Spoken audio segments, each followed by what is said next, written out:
Akeh sing padha ra percaya lamun ana swarga lan neraka diarani tungeng ngaya wara awet ora bisa katon mata.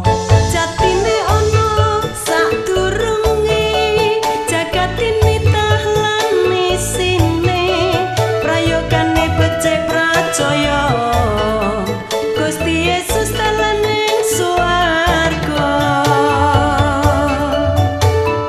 Wis wancine Sing eling marang Gustine rasarane urip nurut karepe dhewe.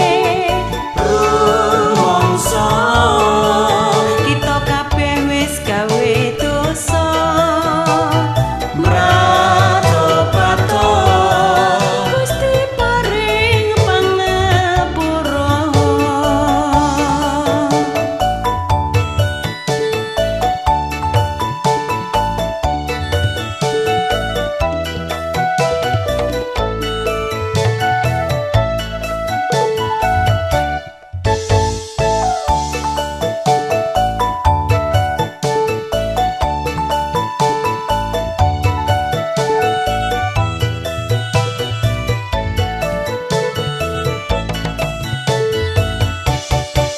Akeh sing padha ra percaya lamun ana swarga lan neraka diarani tungeng ngaya wara awet ora bisa katon mata.